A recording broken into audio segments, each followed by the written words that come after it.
Bismillah. Assalamualaikum warahmatullahi wabarakatuh.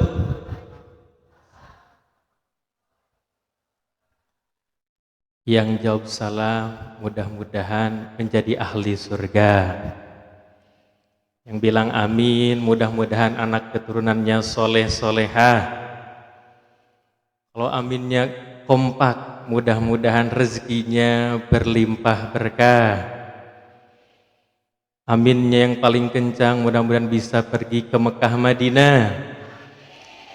Aminnya yang paling kencang mudah-mudahan lunas hutang-hutangnya. Kayaknya ibu-ibu masih punya hutang Pak ya.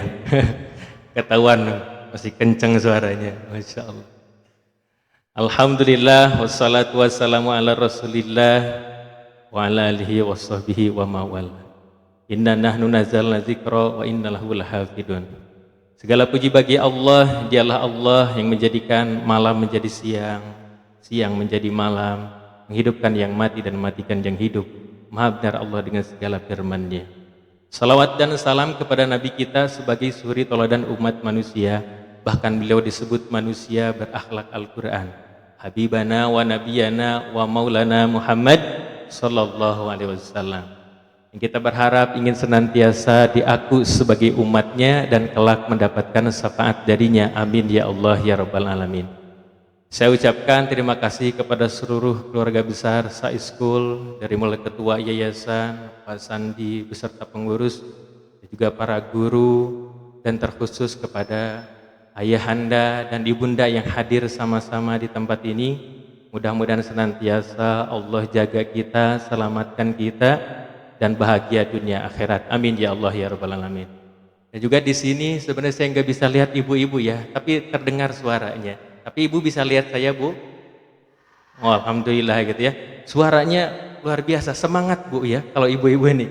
Karena ini temanya tentang parenting juga Pak. Jadi biasanya ketika saya diundang tentang parenting, dan itu kebanyakan biasanya di wilayah TK, karena yang masih punya anak kecil-kecil dan lagi capek-capeknya kayaknya ngurus anak gitu ya. Tapi sebenarnya di usia sekarang juga nih anak SMP, SMK itu juga tak kalah capek, lebih khawatir dengan pergaulannya. Nanti kita akan bahas. Nah tapi alhamdulillah di kesempatan pagi hari ini banyak juga Bu ayah-ayahnya. Biasanya kalau kegiatan parenting yang ganteng cuman saya aja. Oh di sini para ayah yang ganteng luar biasa menjadi para pemimpin bagi keluarganya, hadir sama-sama dalam majelis ini. Alhamdulillah. Tapi kita juga harus semangat. Dan di sini bukan tausiah ceramah, karena kalau tausiah pasti sudah sering dengar tausiah. Kalau ceramah sudah sering kena ceramah, betul? Nah ini mah kita sharing saja ya. Terlebih lagi saya juga punya anak, punya murid, punya dan seterusnya. Nah kita sharing sama-sama. Nah cuman kita juga harus semangat. Ibu-ibu terdengar semangatnya, ayah juga nih harus menunjukkan semangatnya ya. Nah kita tes suaranya dulu Bu. Kalau saya panggil Bu maka jawab iya gitu ya Bu. Siap Bu kira-kira? Nah Bu, Bu, Pak. Wah ada juga suaranya ya Masya Allah. Tapi kalau Bapak harus lebih gagah. Gimana? Ya gitu ya. Nah jadi lebih semangat lagi nih. Ya. Siapa kira-kira Pak? Nah jangan sama kalah sama ibu-ibu ya. Masya Allah. Kita tes lagi. Bu, Pak. Masya Allah semangat luar biasa ya. Aduh alhamdulillah. Dan juga mungkin ada yang belum kenal gitu ya. Dan saya juga baru pertama kali kesini. Alhamdulillah. Nah saya kalau tadi berangkat dari Cileunyi, memang domisili di Cileunyi, dulu kuliah di UIN Bandung, dan qadarullah ketika sekarang sharing tentang parenting karena sejak awal di masa kuliah itu sudah nulis tentang buku parenting. Nah cuman buku pendidikan anak berdasarkan para nabi dan istrinya belum bisa dibawa karena di Yogyakarta di Semesta Aksara. Jadi ada beberapa buku yang saya bawa tentang yang pertama mendidik tanpa marah. Ini adalah modul yang sangat populer dan ini diperjuangkan supaya kita menjadi orang tua yang bisa lebih sabar lagi. Dan ada tentang hipnoterapi. Ini sebenarnya cara cepatnya untuk mengatasi permasalahan anak. Dan ada tentang panduan sholat dan nanti kita akan coba bahas. Nah alhamdulillah kita bisa bersilaturahmi, kita tentang sharing tentang parenting di pagi hari ini. Nah, cuman tetap kita harus semangat dan sehat, dan karena ini yang penting dalam pendampingan terhadap anak. Kalau lihat dari wajah Bapak Ibu, kira-kira sehat semuanya, Pak, Bu, sehat? Alhamdulillah ya. Alhamdulillah, terdengar suaranya alhamdulillah, tapi kayaknya dari wajahnya kok seperti innalillah gitu ya. Kenapa innalillah? Kayaknya pandangannya kosong, apakah ngantuk, pandangannya kayaknya banyak masalah, pandangannya mikirin yang lain gitu kan ya. Maka dipastikan kita hadir sama di sini. Maka khusus di pagi hari ini ketika ditanya kabarnya alhamdulillah, maka pakai gerakan. Gerakannya seperti apa? Seperti ini ya. Coba bisa dilihat. Alhamdulillah, diangkat kedua tangannya, luar biasa. Allahu Akbar. Yes, yes, yes. Nah, bisa kira-kira? Insya Allah bisa gitu ya. Dicoba dulu gitu kan ya. Dicoba. Karena memang tidak mudah juga ya. Kita coba dulu. Bagaimana kabarnya di pagi hari ini? Luar biasa. Allahu Akbar. Yes, yes, yes. Wah, alhamdulillah itu ya. Karena apa? Karena beberapa waktu lalu itu ada orang yang sehat, tapi ketika itu besok lusanya qadarullah dia kena stroke, sehingga dia tangannya nggak bisa digerakkan lagi, bahkan wajahnya pun sangat sulit memberikan ekspresi. Dan ternyata itu nikmat yang diberikan oleh Allah tentang bagaimana rasa sehat, bisa menggerakkan gerakan tubuh dan seterusnya. Nah, maka alhamdulillah ketika tadi ditanya, sebenarnya bukan hanya itu, tapi kalau dalam ilmu psikologi itu ngetes kesehatan lahir batin kita. Apa? Dalam manusia itu ada otak kanan. Otak kanan ini adalah otak yang memerintahkan kepada kita untuk lari, untuk gerak, menggerakkan dengan gerakan tubuh. Makanya kalau anak-anak kecil kayaknya nggak ada rasa capeknya, apalagi di masa usia 7 tahun ke bawah, karena memang dia lagi belajar bagaimana otaknya bisa cerdas, gerakannya bisa sesuai. Nah, ada otak kiri yaitu berkaitan dengan logika, bahkan menulis dan seterusnya, bisa berbicara. Nah, tadi sebenarnya ada tesnya adalah gimana supaya sehat lahir batinnya, otak kanan atau otak kirinya sehat. Maka kalau misalkan dites tadi ketika gimana kabarnya pada pagi hari ini, masih malu-malu melakukannya, lihat dulu samping kanan, samping kiri melakukan apa tidak gitu ya. Jangan-jangan saya aja, alhamdulillah yang lain tidak gitu ya. Mungkin ada seperti itu, atau bisa dalam hatinya, cepet aja lah mulai kegiatannya gitu kan ya. Ini kan bukan anak saya lagi, ini kan bapak-bapak ibu-ibunya gitu ya. Maka kalau tadi cuman ada gerakannya saja, kayaknya mungkin nggak Allah gitu kan ya. Kemana suara? Nah, itu katanya ada gangguan kecerdasan otak kirinya tuh. Tapi kalau tadi ada suaranya, ibu terdengar di atas, tapi nggak pakai gerakan ya, ada yang sambil main HP atau apa, itu nggak sinkron juga. Apa katanya? Itu hati-hati, ada gangguan kecerdasan otak kanannya. Tapi sebenarnya gangguan ini bukan hanya otak kanan, otak kiri, dan termasuk gangguan terhadap apa? Kalau ada di antara kita dalam kehidupan kita, kayaknya ada rasa kesel dalam hati saya, kayaknya ada rasa sakit hati dalam hati saya, kayaknya ada rasa marah, kecewa, maka hati-hati, itu bukan otak kanan, otak kiri, tapi gangguan jiwa. Apa katanya? Gangguan jiwa. Jadi gangguan jiwa bukan di luar sana nggak pernah mandi, nggak pakai baju, bukan. Gangguan jiwa adalah yang jiwanya terganggu, dia nggak bahagia, dia nggak senang, padahal mungkin dia tidur di rumah yang bagus, padahal mungkin dia di tempat yang, tapi nggak bahagia. Karena ada apa? Dalam hatinya ada rasa kesel. Ini mah jujur aja karena kita sharing kan Pak ya. Kira-kira pernah kesel tidak selama seminggu yang lalu, sebulan yang lalu sampai kita keluar dari bulan suci Ramadan? Pernah kesel tidak? Pernah kecewa tidak? Pernah sakit hati tidak? Sering juga gitu kan. Bahkan yang paling sering, ini paling tinggi Pak, bukan hanya sakit hati, pernah marah tidak? Sering, berarti kita sering mengalami gangguan jiwa. Subhanallah gitu ya. Tapi nggak malu karena kita kompak juga, sama juga katanya. Bahkan Pak Ustadz punten katanya, bukan seminggu yang lalu, bukan sebulan yang lalu, dari barusan berangkat ke sini itu marah dulu ke anak gitu kan ya, itu. Yang pertama, yang kedua drama dulu. Bahkan bukan sama anak, sama suami katanya marah di mobil, marah-marahan gitu kan sampai sini. Subhanallah, masya Allah ya. Nah maka sebenarnya ada pondasi-pondasi dasar. Nah kurang lebih ada 12 materi yang populer dalam Islamic parenting. Nah bahkan beberapa tahun itu sudah bagaimana ada kajian tematiknya. Nah tapi pertemuan ini singkat karena mungkin ayah bunda juga alhamdulillah gitu ya sempat hari ini ketemu, maka kita coba akan bahas secara dasarnya dan nanti mungkin di akhir tentang bagaimana pergaulan tentang anak-anak kita. Nah apa yang paling penting dasarnya? Maka ternyata ada juga ya, ada juga bagaimana yang paling dasar. Nah tapi sebelum dilanjut, karena tadi alhamdulillah sudah sehat ya lahir batinnya, maka yang kedua ada terapi. Ini biasanya kenapa dilakukan terapi ini? Karena sering mendapatkan dari seorang ibu, seorang ayah begitu capek dalam ngurus anak. Terlebih tadi kalau misalkan di usianya sangat kecil. Kalau hari ini mungkin nanti saya bisa mendapatkan informasi dari ayah bunda bagaimana capek mengurus anak SMP dan seterusnya untuk menambah hasanah bagaimana wawasan kita. Tapi itu sangat capek. Bahkan ada yang sampai nggak bisa tidur. Kenapa? Karena dia marah, karena dia khawatir terhadap anaknya, capek ngurus anak itu. Bahkan mungkin boleh jadi ada seorang istri yang dia ngerasa tidak sebagai seorang istri lagi, dia ngerasa sebagai seorang pembantu. Kenapa? Karena suaminya nggak pernah ikut dalam pendidikan anak. Ada anaknya 2, 3, 4. Memang suaminya dia bekerja di luar, tapi nggak ngurus anak. Bahkan mungkin ketika dia pulang ke rumah, mah kerjaan mama di rumah apa saja? Emangnya tidur aja? Kira-kira kalau digituin sama suami gimana bu perasaannya bu?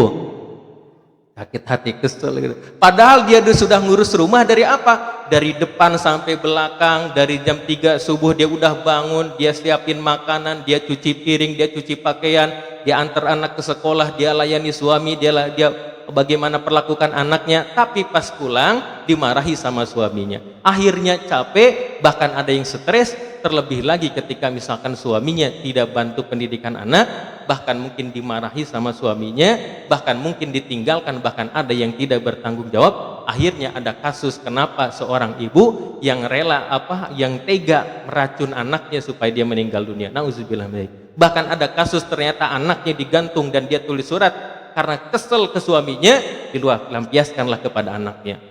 Ternyata saking capek dalam mengurus anak. Nah barangkali kita pun belum tahu tentang hal itu karena kita belum disadarkan tentang bagaimana amanah anak ini. Maka kita coba sehat lahir batinnya. Ini khusus kalau ibu juga di atas atau di bawah. Nah bagaimana terapinya? Kira-kira mau nggak terapinya? Saya berikan dulu, mau? Bahkan insya Allah akan menjadikan kita sehat. Bahkan bukan hanya sehat, ini bisa menjadi amal baik bagi kita. Gimana terapinya? Nah mohon izin dan mohon keikhlasan hatinya. Silahkan angkat kedua tangannya dulu, angkat kedua tangannya. Nah, tempelkan di pundak yang ada di depannya. Nah, kalau jauh Pak, punten maju Pak, maju ya. Nah, kalau jauh maju aja kayaknya ya. Maju, insya Allah ya, insya Allah. Nah, karena insya Allah lagi nggak sholat ya, jadi sapnya nggak apa-apa agak deket-deketan juga. Sambil kenalan juga, bapak teh ternyata anaknya di sini juga. Oh leres bapak sebelah, itu komplek ini komplek ini, alhamdulillah. Atau mungkin wasilah, kita teh hobinya sama, kenalan di luar. Ternyata kita teh punya bisnis yang sama, silaturahmi. Dan pasti yakin kalau silaturahmi di masjid ini pasti orang-orang soleh. Karena yang hadir ini orang-orang soleh ya. Ibu-ibu juga sama ya. Itu mungkin boleh jadi isi ibu teh yang jualan ini ya. Ketemu di sini anaknya sama ya. Karena mungkin baru kali ini kita ketemu, baru kali ini kita mungkin ketemu di majelis yang mulia ini. Maka Bu silahkan Bu angkat kedua tangannya Pak, tempelkan di pundak yang ada di depannya. Nah pastikan kepegang ya, maju kalau agak jauh Bu, maju. Nah gimana terapinya? Terapinya asal niat lillahi ta'ala, asal niat sedekah, niat kebaikan, insya Allah jadi terapi, insya Allah jadi kebaikan. Ini ayah belum dapat teman nih, kayaknya agak maju ke depan aja ya, biar nggak di ini sama tembok. Nah kesini geser. Nah, mohon izin, nggak apa-apa ya. Nah gimana terapinya Pak Bu? Sekarang silakan pijit yang ada di depannya. Nah masya Allah ya, masya Allah itu dipijit, insya Allah sehat ya. Dia dipijit. Kalau kita ikhlas, kalau kita kayaknya nih orang baik di depan kita, pijit aja, pijit nggak apa-apa. Karena apa? Ini ibu juga capek, pengen di suaminya sama dipijit. Ini pas giliran suami pulang ke rumah, bukan istrinya dipijit, main HP terus, betul Bu?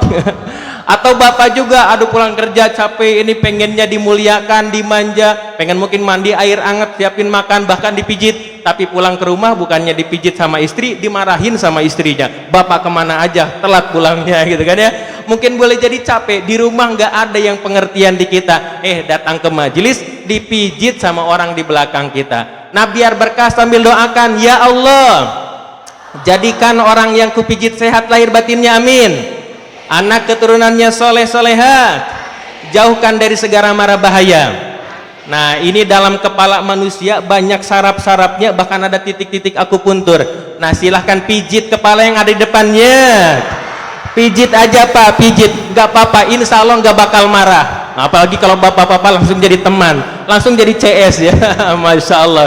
Nah, dipijit kepalanya, nah Masya Allah. Biasanya asa kabuka dunia teh, tadi mata bisa tidur, tadi parusing, dipijit, alhamdulillah. Tadinya cemberut, tadinya ngelamun, bisa tersenyum, bahkan bisa bahagia. Nah sekarang pindah ke punggungnya, dikasih hujan batu di punggungnya. Hujan batu Bu, jangan itu Pak, ke bawah, ke atas, biar lancar peredaran darahnya, lebih cepat, diusap-usap, usap-usap, sabar ya, sabar, kasih kejutan di pinggangnya, di pinggang. Nah alhamdulillah Pak Bu itu kalau dikasih kejutan di pinggangnya gak ada reaksi, mulai ada gangguan biologis katanya. Subhanallah. Jadi memang kalau ada reaksi, berarti masih normal, masih sehat, Masya Allah. Nah alhamdulillah ya. Nah, minimal ibu bisa ketawa, bisa tersenyum, nah gitu ya. Cuman gini, kalau orang Islam, kalau kita dikasih kebaikan sama orang, minimal balas kebaikan itu. Bahkan kalau bisa balas dengan yang lebih baik lagi. Setuju? Sekarang balik kanan Pak Bu, balik kanan, Masya Allah. Nah tadi yang belakang tuh belum kepijit, nah sekarang gantian sama kita pijit. Nah tadi juga enak mijitnya, maka Bu silahkan balik kanan Bu, pijit yang ada di depannya, pijit pundaknya. Masya Allah, nikmatnya luar biasa. Kayaknya ini pijitannya enak, ini kayaknya pijitannya tulus ini. Kayaknya nanti kalau pulang, kalau pijitannya enak, nanti minta nomor WhatsApp-nya saja. Nanti pulang Bu, Pak, ke rumah saya dong, sambil makan-makan dipijit lagi. Masya Allah ya, dipijit tuh sambil kita balas doanya, ya Allah jadikan orang yang kupijit sehat lahir batinnya, amin. Anak keturunannya soleh soleha, dijauhkan dari segala penyakit dan mara bahaya, amin. Kita juga balas di kepalanya, pijit kepalanya. Nah Masya Allah ya, supaya sehat kan, supaya gimana, totalitas sampai berdiri, nggak apa-apa Pak. Ini luar biasa, nggak apa-apa ya dipijit kepalanya. Kasih bonus, pijit keningnya, kening. Nah bonus nih Pak, tadi udah mijit saya katanya, Masya Allah ya. Nah sekarang kelopak matanya tuh itu ya, biar nggak pusing. Hidungnya, hidung, dagu, Masya Allah. Pukul-pukul punggungnya. Nah kasih hujan batu ke atas, ke bawah, lebih cepat, diusap-usap. Sabar ya, sabar. Kasih kejutan di pinggangnya. Nah alhamdulillah ya. Boleh lihat sini lagi sambil salaman dengan depan belakangnya, nuhun ya Pak, nuhun, terus dipijit hapunten gitu, dipijit deh, alhamdulillah gitu ya. Masya Allah ya, dipijit jadi enak gitu kan ya. Aduh ibu-ibu ya, bapak tuh alhamdulillah ya, Masya Allah. Nah baik ibu dan bapak yang dirahmati oleh Allah Subhanahu wa taala, mari kita sama-sama awali kembali nih dengan bacaan basmalah. Bismillahirrahmanirrahim. Nah, baik kita coba masuk ke awal-awal bagaimana mindset kita sebagai orang tua. Nah kalau misalkan sebagai orang tua, insya Allah yang hadir pasti semuanya udah punya anak. Nah cuman beda-beda gitu, dari mungkin usianya bahkan jumlahnya. Ada di sini yang punya anaknya satu, acungkan tangan Pak atau Bu. Satu, alhamdulillah. Punya anaknya 2, ada, acungkan tangannya. Masya Allah, banyakan. Punya anaknya 3, ada, acungkan tangannya. Masya Allah, ngacung. Ibu juga ya, ngacung. Ada yang punya anaknya 4, ada, cung. Masya Allah, wajah dengan penuh kebahagiaan Pak Bu ya. Masya Allah. Anaknya 5, ada, anaknya 5. Di ibu di atas ada yang punya anak 5 Bu? Ada, Masya Allah. 6 ada, yang 6? Gitu ya. 7 dan seterusnya ya. Kalau orang tua zaman dulu ada yang sampai 11 gitu kan ya. Luar biasa ya. Luar biasa, hebat, luar biasa. Nah, mau nanya dulu tentang hal yang dasar. Kira-kira anak tadi ada yang punya 1, 2, bahkan seterusnya ada yang sampai 5. Kira-kira untuk menyenangkan apa menyusahkan? Nah, jadi ada 1, 2, 3, 4, bahkan tadi 5. Saya mau punya 5 anaknya. Kira-kira untuk menyenangkan apa menyusahkan? Menyenangkan apa menyusahkan? Menyenangkan ini. Tapi kalau dilihat kayaknya tidak meyakinkan menyenangkan ini.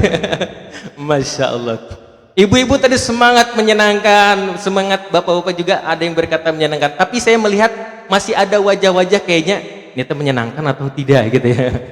Tapi kita coba lihat dulu, karena pendapat kita dengan pendapat atau yang disampaikan oleh Allah, kadang-kadang kita mungkin boleh jadi keliru. Karena apa?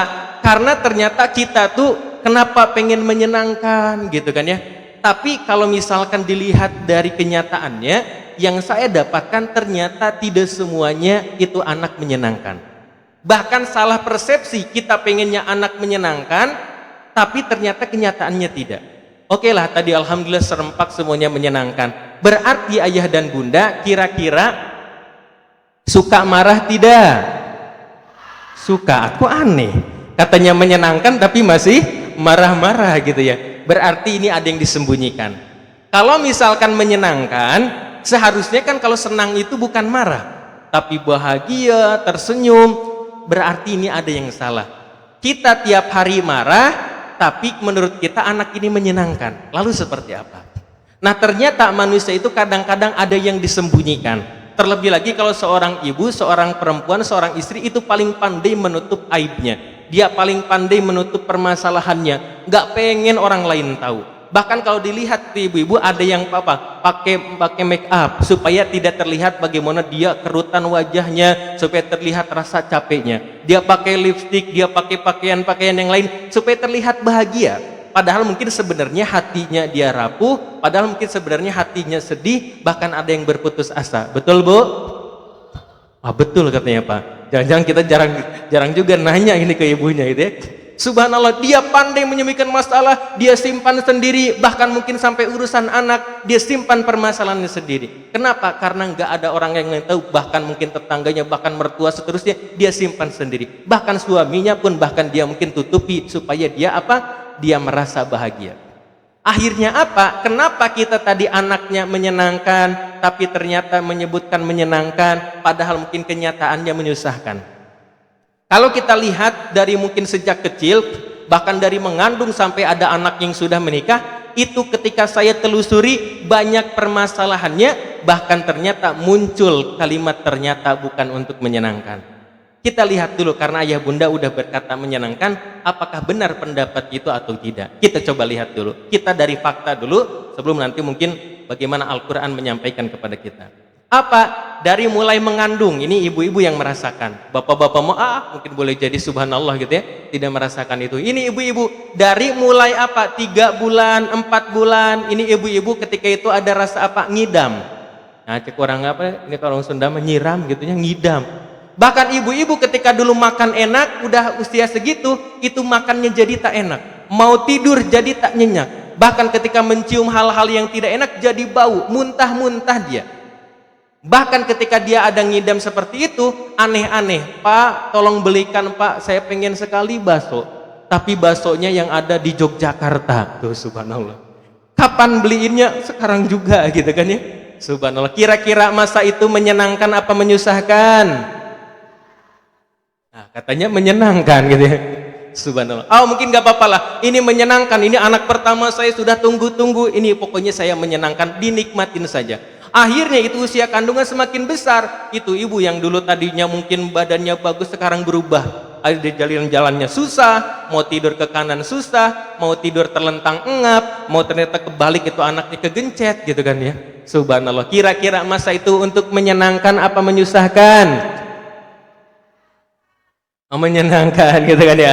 Ada yang udah masih bertahan menyenangkan, ada yang masih mungkin udah berkata menyusahkan gitu ya. Tapi kita lihat lagi, kenapa misalkan menyenangkan, menyusahkan, itu mungkin tergantung bagaimana dia menjalani. Akhirnya ternyata diperiksa sama bidannya. Ini beda-beda dalam perjalanan mengandung melahirkan. Ada yang ringan, ada yang berat, ada yang susah. Akhirnya ada mungkin yang sampai diperiksa sama bidannya, mohon maaf Bu, mohon maaf Pak, ini mah kalau mau lahiran gak bisa normal. Ini mah harus disesar, tolong siapkan uang 30 juta. Menyenangkan apa menyusahkan?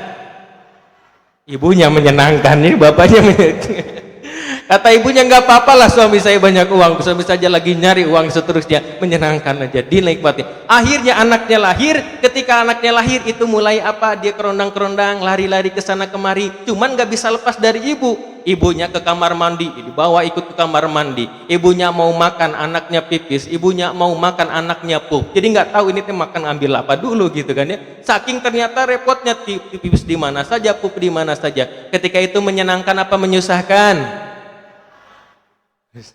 Masih ada yang menyenangkan ya. Wah hebat berarti ini. Alhamdulillah nikmatnya dapat ini, kayaknya rindu masa-masa ini. Ternyata anaknya semakin besar, udah mulai bisa ngomong, udah mulai bisa lari-lari. Itu ada tukang dagang yang lewat, diberhentiin, mang beli mang, jajan mang. Ada lagi yang lewat, mang jajan, diberhentiin semuanya. Bahkan dulu kalau ngomong itu anaknya enak, sekarang ngomongnya jadi beda. Mamah mah jelek, ayah mah jelek tuh. Menyenangkan apa menyusahkan? Masya Allah.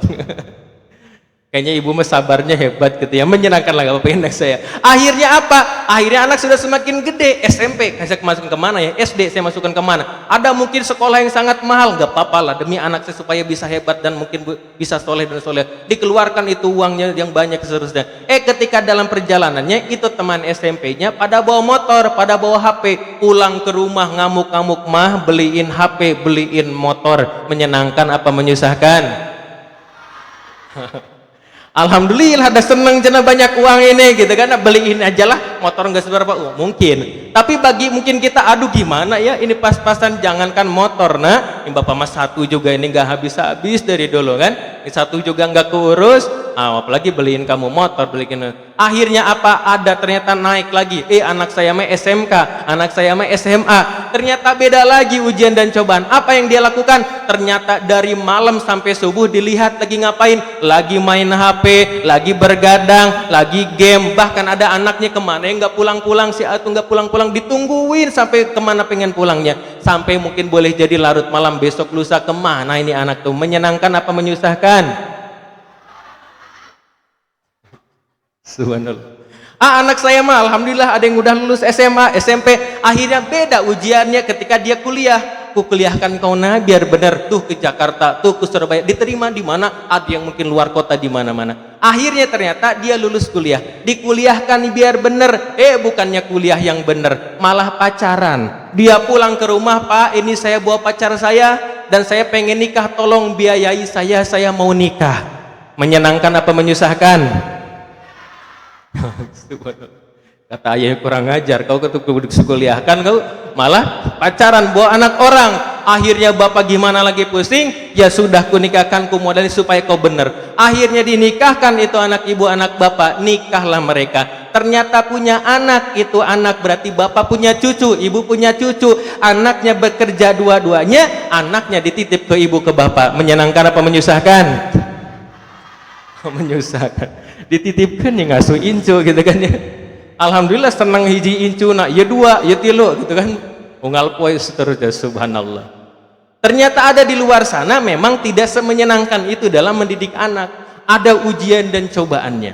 Nah kalau kita mindsetnya anak ini untuk menyenangkan, maka tiap hari mungkin kita akan kecewa, tiap hari mungkin kita akan marah karena tidak sesuai dengan apa yang kita inginkan. Kita pengen anaknya nurut, ternyata anaknya sulit diatur. Kita pengen anaknya ngomongnya baik, dia nggak tahu dapat dari HP, dari teman atau dari mana, dia melawan kepada kita. Maka Allah menyampaikan di surat Al-Anfal ayat 28, wa'lamu annama amwalukum wa auladukum fitnah wa annallaha indahu ajrun azim. Apa kata Allah? Dan ketahuilah bahwa hartamu dan anak-anakmu itu menjadi ujian dan cobaan. Wa annallaha indahu ajrun azim. Dan di sisi Allah lah pahala yang besar. Ternyata yang pertama itu Allah sampaikan kepada kita, memang ini anak itu ada yang menjadi ujian dan cobaan. Jadi kita pengen menyenangkan, tapi kenyataannya menjadikan ujian dan cobaan. Apa tadi? Mungkin ada yang bisa lebih menyakitkan dari itu, atau mungkin ada yang lebih bagaimana ringan dalam ujian dan cobaannya. Cuman kenyataannya kita kadang-kadang gak lulus ujiannya. Contoh, hari ini kita berangkat ke sini, berada di tempat ini. Kita pesan kepada anak kita, nak, kau baik-baik di rumah, jangan berantem, harus rapi semuanya. Jadi ibu pulang, kau jangan macam-macam.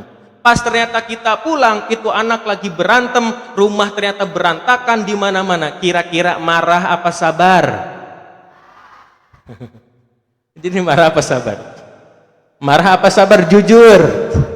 Marah. Akhirnya kita marahin, nah kalian nih ke ibu bapak datang baru rumah, kok lagi berantem, lagi pegang-pegang tuh, mereka lagi berantem di mana-mana. Dimarahin sama kita, akhirnya apa? Ya siap bu, dia beresin lagi, maafan lagi. Besoknya kita berangkat lagi ke pasar, kalian harus baik lagi. Pulang lagi ke rumah, lagi berantem lagi, piring di mana-mana, ada pecah atau dan sebagainya, mereka lagi berantem lagi. Kira-kira sabar apa marah? Marahin lagi sama kita, kali kurang ajar, kemarin udah dipesenin, mereka maafan lagi, mereka beresin lagi, besoknya lagi melakukan hal yang sama, sabar apa marah? Kemarin nah ibu teh udah ikut kajian, ibu biarin mungkin bisa sabar, 2 kali 3 kali kayaknya ini kalian kurang ajar gitu kan. Akhirnya apa? Akhirnya ternyata yang kita mendidik anak itu kadang-kadang keburu kepancing emosi. Padahal anak ini butuh yang namanya pelajaran gimana cara merapihkan barang-barang mereka supaya nggak dilempar begitu saja. Dan mereka pun perlu pelajaran gimana cara bagaimana menyayangi adik kakak kandung. Bahkan ketika kita berangkat kita udah percaya ke mereka bahwa mereka bisa saling menjaga. Tapi kelamaan kesini karena kita pusing, capek atau mungkin lagi sakit badan, karena kita nggak lihat mereka lagi apa, akhirnya kita perintahkan mereka harus rapi, perintahkan mereka harus bagaimana berdamai, tapi tanpa diajarkan bagaimana caranya. Yang ada besoknya dia melakukan hal yang sama. Lalu gimana? Maka ini bagaimana diharuskan kita belajar, diharuskan kita mengajarkan kepada anak kita. Karena kalau kita metode yang sama bakal mungkin terulang terus menerus. Kira-kira mau nanya, kalau misalkan marah capek apa tidak? Tapi diulangi lagi.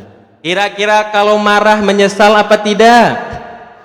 Tapi diulangi lagi. Bahkan ada ibu-ibu, Pak, kayaknya saya menyesal marahin anak, nangis ibunya. Oh nangis ya sudah, nanti jangan diulangi lagi. Besoknya marah lagi, diulangi lagi. Ternyata mungkin boleh jadi kedua kalinya. Bahkan sampai menyesal, sampai ada yang kelepasan, dia mukul, dia nendang, anaknya dia terekam dalam kehidupannya, bahkan dia nggak mau dekat dengan ayah, nggak mau dekat dengan ibu, kayaknya malu dekat dengan ibu, malu dekat dengan ayah, mau dipeluk bahkan dia nggak mau, alergi, nggak, dia trauma dengan hal seperti itu. Dan bahkan kenapa keluar buku tentang mendidik tanpa marah, karena ini riset ternyata hari ini sudah beda metode pendidikan zaman dulu dengan zaman sekarang. Apa yang bisa dibedakan? Kalau dulu saya lihat ketika bahkan kita pun mengalami, saya pun mengalami, ini sama guru sama orang tua itu takut. Bahkan ketika sama orang tua harus pulang maghrib, pokoknya sebelum maghrib harus pulang. Kalau zaman di kampung saya bisi ayah sanekala gitu ya, pokoknya ditakut-takutin, itu pamali jangan disuruh, takut. Bahkan sama guru ketika dikasih nasihat itu pun takut. Jangankan nasihat, itu baru datang gurunya kita sudah takut. Ketika bapak dulu dididik oleh orang tuanya, oleh gurunya, kira-kira dimarahin takut apa tidak? Tapi hari ini ketika bapak atau ibu coba saja marahin anaknya, saya pengen tanya dan jujur, kira-kira itu anak takut apa melawan? Melawan. Benar. Dan ini fenomena zaman sekarang. Dan mungkin boleh jadi alhamdulillah karena bapaknya soleh, ibunya soleh, ngelawannya nggak sampai segitunya. Di luar ngelawannya sampai hebat luar biasa. karena nggak dapat pendidikan, atau mungkin di sini ngelawannya baru pasti ayah, pasti ibu gitu. Di luar sana melawannya, bahkan ada yang sampai ditendang orang tuanya karena dia ternyata kesel kepada orang tuanya. Ternyata metode dengan mendidik tanpa marah ini kita coba terapkan. Karena apa? Nih lihat Pak Ustadz, saya marahin, ini juga efektif. Dia pukul anaknya, dia tendang anaknya, memang benar dia jadi mau misalkan belajar atau mau sholat. Tapi di belakang dia apa? Ayahku, ibuku, bahkan dia menyimpan dendam. Tapi ada ayah yang kedua, ibu yang kedua, dia belajar dengan sungguh-sungguh gimana caranya ya supaya anak ini bisa sholat. Dia baca bukunya gimana ya supaya anak ini bisa sholat. Dia baca seterus-terusnya, belajar, akhirnya anak pun itu bisa sholat, bisa belajar. Kalau kita pilih secara bijak, kira-kira kita mau menjadi ayah atau bunda yang pertama, yang kita marahin, nih nurut nih anaknya. Atau ayah yang kedua, dia nggak dimarahin, tapi ini nurut juga anaknya. Mau yang pertama apa yang kedua? Yang kedua. Tapi karena kita ini kurang ilmu, bahkan kurang kesabaran, jadi pikiran kita tuh nggak bisa mencari jawaban-jawaban permasalahan anak. Malah yang keluar kan jurusnya yang kita dulu juga dimarahin, kita takut sekarang keluarkan dan kita marahin anaknya. Tapi zaman anak sekarang malah dia kabur, malah dia melawan, malah dia sakit hati, dan mungkin ini dan itu. Makanya ternyata mungkin ada hal yang berbeda. Nah maka ketika ini kita bagaimana melatih kesabaran kita dan metode-metode bagaimana cara menghadapi pergaulan anak, cara menghadapi anak kecanduan game, cara menghadapi ini anak udah mulai ketertarikan dengan lawan jenis, bahkan mungkin supaya anak ini bisa mandiri. Tapi yang pertama mudah-mudahan naikin dulu tingkat kesabaran orang tua, ayahnya, bundanya, supaya ini nurun kepada anaknya. Bahkan ada yang ngomong, itu anaknya marah-marah sulit diatur, kata ibunya, kata ayahnya, nak kamu ini marah-marah sulit diatur, kamu ini ikut siapa? Kata anaknya, ikut mama katanya. Karena mama juga sering gitu katanya. Dibalikin kepada orang tuanya, dibalikin kepada ibunya. Nah maka coba angkat tangan kanannya dulu. Angkat tangan kanannya, tempelkan di pundak yang ada samping kanannya. Nah, ke bapak atau ibu yang samping kanannya ya. Sambil tepuk-tepuk sambil bilang, Bu. Pak. Ayo ikuti suaranya, Bu. Pak. Yang sabar ya. Yang ikhlas ya.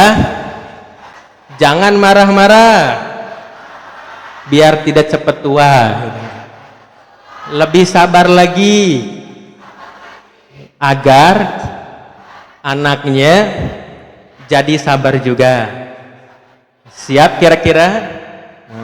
Sekarang angkat tangan kirinya, balas kepada yang samping kanan kirinya, tepuk-tepuk, iya.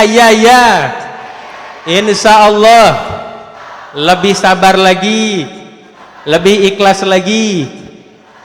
Ibu juga, bapak juga, jangan marah-marah, nanti cepet tua loh. Subhanallah ya. Tuh udah diingetin sama ibu bapaknya ya. Subhanallah. Aduh gitu. Tapi apa? Ya sebenarnya saya itu pengen sabar gitu. Tapi gimana keadaannya? Memang kalau tadi ngelihat kepada apa ayat yang disampaikan oleh Allah, wa annallaha indahu ajrun adim. Memang di sisi Allah lah pahala yang besar. Kalau misalkan capek tadi dari mengandung, melahirkan, bahkan sampai sekarang kita keluarkan biayanya, lalu dalam perjalanannya kita nggak ikhlas, perjalanan kita marah, kesel, kira-kira jadi pahala tidak? Subhanallah, capek apalagi ibu melahirkan anak satu, anak kedua, bahkan ternyata apa? Ini anak pertama capek sekali, lahirlah anak pertama. Belum setahun lahir lagi anak kedua, belum setahun anak ketiga. Jadi cek orang dia menon setahun hiji. Tunji setahun hiji, aduh dia capek, tapi dia ngerasa nggak suka dengan anak itu, capek, bahkan mau ngasih makan pun ayo, dia ancam anak supaya bisa makan. Akhirnya apa? Nggak tahu gimana ini di hadapan Allah, apakah jadi pahala apa tidak. Tapi ketika ya Allah memang aku ini menjadi diamanahkan sebagai ayah, sebagai bunda, dan inilah takdirnya, lalu hari ini ternyata diberikan keikhlasan, bagaimana kesabarannya, ya ini kita harus belajar menghadapi anak-anak kita. Akhirnya itu bisa pahala yang besar di hadapan Allah. Karena apa? Ada ternyata orang masuk surga lewat pintu sholat, rajin sholat, bahkan ketika sholatnya sangat khusyuk. Kalau nanya dulu, nah maka ada nanti tips yang terakhir tentang panduan sholat khusyuk. Ketika kita sholat, Allahu Akbar, Ketika kita sholat, pernah nggak ketika kita takbir, ketika awal sholat, malah keingetan, itu ada yang keingetan kunci motor, kunci mobil, anaknya, cucian, seterusnya kerjaan. Ada yang pernah seperti itu? Ada? Istighfar, astagfirullahaladzim. Bahkan lupa rokaat, itu rokaat keberapa gitu, sampai 5 rokaat, nggak ada sholat yang 5 rokaat, tapi saking lupanya dia ini nggak tahu rokaat keberapa. Ada ternyata orang yang maksud surga lewat pintu sedekah.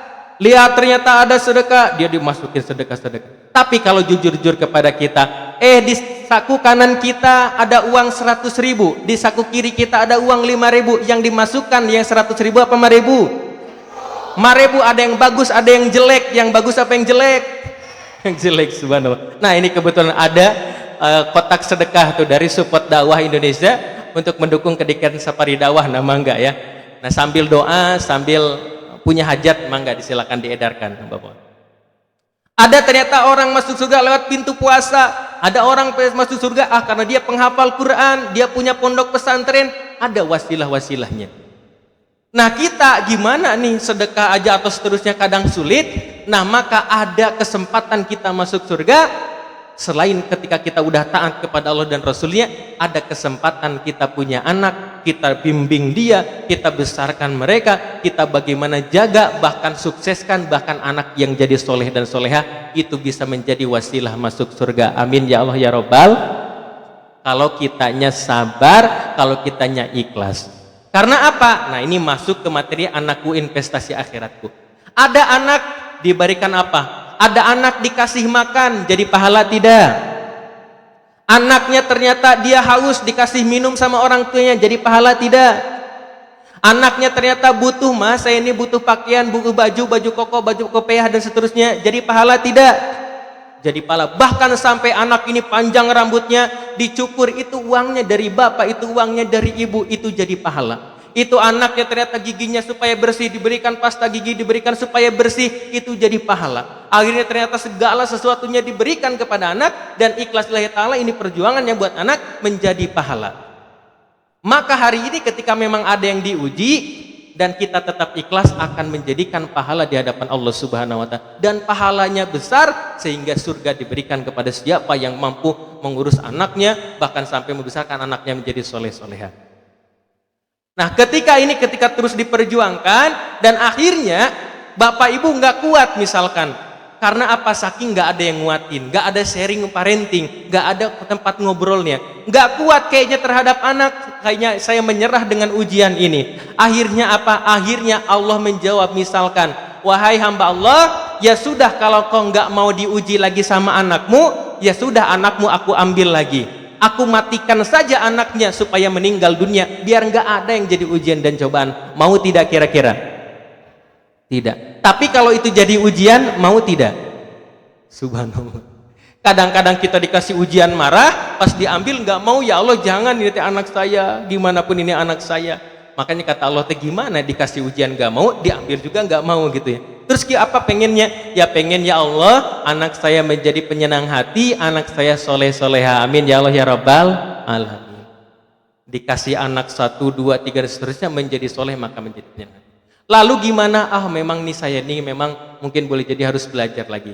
Nah, di sini dituliskan yang pertama tentang karakter manusia, bahkan dari keterangan dari Nabi kita Muhammad SAW. Yang pertama, ada manusia itu tipenya sabar. Jadi kayaknya dalam wajahnya nggak ada kemarahan-kemarahan. Bahkan kalau dipancing emosi, dia masih bisa menahan amarahnya. Akhirnya apa? Kalaupun dia kelepasan emosinya, dia istighfar, kayaknya nggak pantas kalau saya marah. Kayaknya bukan diri saya, dan ini adalah tahu nggak boleh marah-marah karena menyesal di kemudian hari. Kira-kira ada nggak orang yang seperti itu di lingkungan kita? Ada. Tapi kayaknya bukan ibu itu orangnya, ibu ya. Subhanallah. Atau yang kedua apa? Ada orang nih cepat marah, tapi juga cepat reda. Marah lagi dia, cepat lagi reda. Marah lagi, cepat lagi reda. Bahkan mungkin bapak pun ngelihat ibu ini lagi kemana, dia marah-marah. Akhirnya dia ke dapur, ternyata udah biasa lagi. Mama kayaknya kemana? Mama lagi di dapur. Tadinya marah, pas dari dapur ternyata udah biasa lagi. Ketika ibu marah ternyata sama suaminya, mana itu nak, ibu kamu tadi marah ya? Iya. ini coba kasih uang 5 juta suruh belanja, ke dia masih marah nggak gitu? Sembuh kayaknya Bu ya. Tapi bapaknya capek juga, gimana nggak marah, ini harus dikasih uang terus gitu, subhanallah. Ada dia cepat marah, cepat reda, cepat marah, cepat reda, cuman capek dan mungkin banyak orang juga yang tersakiti di lingkungannya. Karena apa? Marah, cepat reda. Nah, tapi mungkin boleh jadi dia nggak bermaksud seperti itu. Tapi belum bisa saja gimana? Akhirnya diikuti oleh Anas. Dan itu bisa merusak, mungkin ada dari lisan atau mungkin ada perlakuan yang nggak mau lagi. Kayaknya nggak mau lagi dekat dengan si ini karena apa? Aku pernah dimarahin. Kayaknya nggak mau dekat dengan mama karena pernah dimarahin. Kayaknya nggak mau dekat dengan ayah karena pernah kena pukul. Ternyata mungkin kita marah dan cepat reda, tapi itu membekas kepada orang yang kita marahin. Akhirnya ada yang ketiga, semakin jelek. Ada orang jarang sekali marah. Kayaknya ini orang ini kalem, kayaknya orang ini tenang. Sekalinya marah, dibakar itu rumahnya. Dar. Subhanallah gitu kan ya. Apa karena apa? Karena saking keselnya. Kata ibu, ayah, aku ini udah lama menyimpan kekesalan ini dari dulu ayah gitu. Sekali 2 kali saya maafkan. Ini udah berulang kali ayah, udah punya anak 3, masih aja ayah kayak gitu, masih nggak sadar-sadar. Akhirnya dia marah, dia ambil piring, jeder. Habis dia nggak bisa turun itu amarahnya. Diingat terus, subhanallah. Akhirnya yang keempat, ada orang cepat marah dan sulit reda. Kayaknya ini kalau udah ditandain diingat lagi, udah ditandain diingat lagi dan seterusnya. Itu yang paling jelek. Maka kalau kita lihat diri kita masing-masing, apakah kita yang pertama yang sabar, yang kedua atau mungkin kita marah cepat reda, yang ketiga kayaknya kalem tapi kalau saya udah disakitin kayaknya nggak bakal saya bisa maafin. Ada yang ketiga ini cepat marah cepat sulit reda. Kira-kira yang ke 1, 2, 3 apa 4? Subhanallah. Akhirnya kita pengen belajar, bahkan kita sudah diajarkan oleh Allah, udah masuk bulan suci Ramadan beberapa kali. Dan salah satu tarbiyahnya adalah bagaimana menahan hawa nafsu kita. Bukan hanya menahan lapar dan haus, tapi bagaimana menahan hawa nafsunya. Bahkan ketika itu ada sahabat Nabi, ya Rasulullah, berikan amalan kepadaku supaya aku bisa masuk ke dalam surga. Ini kalau kita ketemu ustadz atau kira-kira amalan apa ya yang bisa saya masuk surga? Maka Rasulullah SAW menyampaikan, jangan marah. Ngerasa sahabat itu belum kayaknya nih belum bener nggak sih ini amalannya? Datang lagi, ya Rasulullah, berikan kepadaku amalan agar aku masuk ke dalam surga. Jangan marah. Dikejar lagi sampai 3 kalinya masih penasaran, keluarnya tetap jangan marah. La taghdab walakal jannah, janganlah kamu marah maka bagimu surga. Masya Allah. Ternyata ganjarannya adalah surga. Orang hebat, orang kuat bukan dia yang pandai bergulat apalagi berdebat, tapi yang mampu menahan amarahnya. Subhanallah. Mungkin bapak bisa balas itu ibu, tapi ketika bapak mampu menahan amarahnya, tuh luar biasa pahalanya surga di hadapan Allah. Jadi bukan hebat kuat bukan karena fisiknya, tapi mampu menahan amarahnya.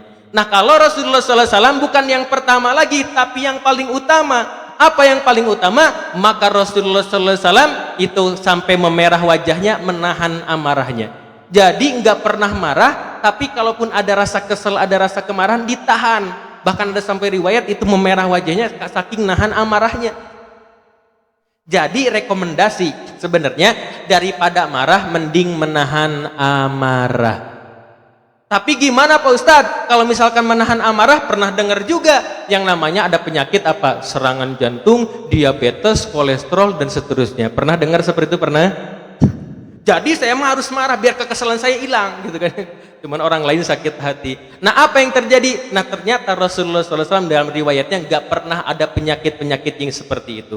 Kenapa? Karena Rasulullah SAW itu bagaimana dalam menahan amarahnya totalitas sabar dan ikhlas. Jadi nggak ada batasnya ikhlas dan sabarnya itu. Makanya menjadi idola kita, menjadi panutan kita Nabi kita Muhammad Sallallahu Alaihi Wasallam.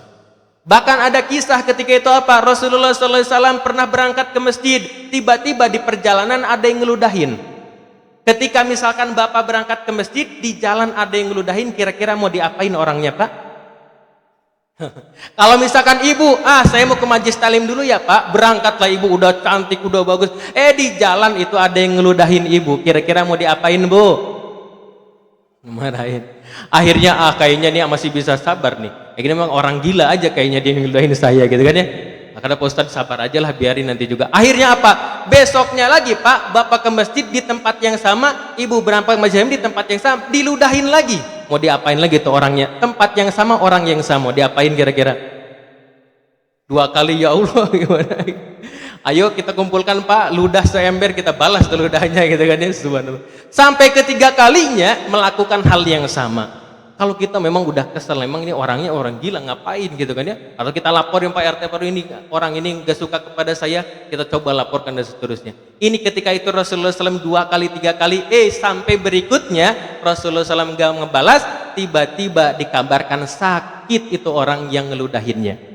Bapak tiap pagi diludahin, dizolimin, disakitin, bahkan mungkin ditipu. Tiba-tiba didengar itu orang yang ngezolimin, yang nipu sedang sakit. Ibu tiba-tiba ada orang majlis talim, Bu tahu nggak yang ngeludahin ibu itu lagi sakit, lagi kritis sakaratul maut. Kira-kira gimana ekspresi kita? Alhamdulillah, sing enggal begitu kan ya Allah. Tuh kan kena batunya gitu kan. Kalau kita syukurin aja gitu kan, ini udah kena batunya gitu. Saya aja belum doa itu udah kena lagi kita kan, subhanallah. Untung nabinya bukan kita, nggak nyukurin. Tapi ketika itu Rasulullah SAW apa yang terjadi? Tahu nggak ya, Rasulullah itu sedang sakit. Dia pulang ke rumahnya, dia ketuk pintu istrinya, ya Aisyah, ada apa di rumah? Maksudnya apa? Makanan. Emang mau kemana? Saya mau bawa makanan ini menengok orang yang sakit. Siapa yang sakitnya? Itu yang biasa ngeludahinnya. Tuh subhanallah. Kalau misalkan Bu terdengar ayahnya itu dimarahin, ditipu, disakitin, tiba-tiba pulang ke rumah mau minta makanan, mau ditengok itu orang yang ngezoliminnya, sama ibu dikasih tidak makanannya, tidak gitu. Atau mungkin ada yang lebih kejam, dikasih tapi udah ya Pak ini bawa aja Pak makanannya, udah saya campur dengan racun gitu kan. Subhanallah, biar ngerasain gitu kan ya. Kita ini udah kebina-bina Pak, ditipu ratusan juta Pak, ini kita udah di ini dan itu, kepercayaan kita hilang. Masa kita maafkan begitu saja? Mungkin ada di antara kita gitu. Tapi ternyata hikmahnya bukan itu, karena semua itu takdir Allah, semua itu kejadiannya. Kalau kita ikhlas mungkin Allah akan ganti dengan yang lain. Akhirnya ketika Rasulullah SAW bawa, ketuk pintunya dan dijawab, siapa itu yang ngetuk pintu? Kata Nabi kita, aku Muhammad. Ketakutan karena apa? Ketika dia sakit belum ada yang nengok, teman-temannya pun nggak ada, sedangkan ini yang datang pertama kali adalah Muhammad. Mau diapain saya? Akhirnya Rasulullah SAW datang menemuinya dan memberikan, jangan Muhammad, jangan. Dia udah ketakutan. Tapi kalau bahasa kita kamana wae Pak, kamari teh aya deui gitu ya. Nah, tedah mang naon dipasihan kang sok makan, didoakan supaya sehat lagi. Akhirnya apa? Dia terharu, dia bagaimana teman-teman yang belum pernah datang, ini datang orang yang aku jolimi selain ini, malu begitu luar biasa dengan akhlak Nabi kita Muhammad SAW. Sampai menyampaikan, ya Rasulullah, begitu mulia akhlakmu dan saksikan tiada Tuhan selain Allah dan engkau adalah utusan Allah. Ternyata beriman karena akhlak yang sangat luar biasa. Akhirnya terinspirasi, bahkan sampai hari ini tersebar luas bagaimana Islam karena bagaimana akhlaknya. Kita mau ngajarin anak kita, sebelum mungkin kita mau ngajarin, malah anak udah nggak suka dengan akhlak dan perilaku kita. Kenapa sih kalau saya ngajar ke orang kayaknya didengar, ngajar anak sendiri kayaknya susah? Ternyata mungkin boleh jadi lihat perilaku kita dulu. Mungkin kita ayah atau ibu, tapi dia nggak mau belajar dengan kita. Subhanallah. Bahkan ada yang sampai kisah apa ketika itu dakwah ke kota Taif, diusir, didorong-dorong sampai berdarah-darah, datang malaikat, ya Muhammad kau bilang iya, ku hancurkan itu masyarakatnya, ku balikan tuh gunung kepada mereka.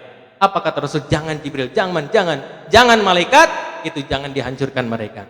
Nih kalau kita, ya Allah saya capek sekali, ada yang mungkin dihianatin, ada yang dijolimin, kayaknya kita nggak ada salah apa-apa, tapi kok kenapa saya seperti ini kan? Ibu teh doa, bapak teh doa, ya Allah seperti ini tolonglah bantu saya. Wow, doa-doa semua dikeluarkan, datang malaikat. Hei kau bilang iya, itu orang yang joliminnya, orang yang nyakitinya akan dibalas. Kira-kira iya apa tidak? Iya aja gitu kan ya. Kalau bisa lebih sakit daripada yang kurasakan gitu kan. Kebanyakan kayak gitu. Akhirnya apa? Akhirnya kata Rasul, jangan Jibril, aku pengen ada dari anak keturunan mereka, menjadikan anak keturunan yang bisa masuk ke dalam Islam. Mereka seperti itu karena tidak tahu saja. Subhanallah. Nah akhirnya kita pengen menjadi pribadi yang seperti itu, pengen ayah yang teladan, pengen bunda yang teladan. Akhirnya anak-anak pun akan belajar, kalau saya besar pengen seperti ibu, yang sabar, yang perhatian. Pengen seperti ayah yang tanggung jawab, yang ada waktu bersama saya. Sehingga itu pun menjadi teladan. Nah kira-kira kalau misalkan kita meninggal dunia besok apa lusa, kita nggak tahu tentang usia kita. kira-kira kalau misalkan bapak ibunya sedih apa bahagia? Gak bisa jawab juga gitu ya. Bu, kalau misalkan ibu meninggal dunia besok lusa, kira-kira ayahnya sedih apa bahagia? Bahagia gitu kan ya. Subhanallah. Ya udah disumpahin aja gitu, subhanallah.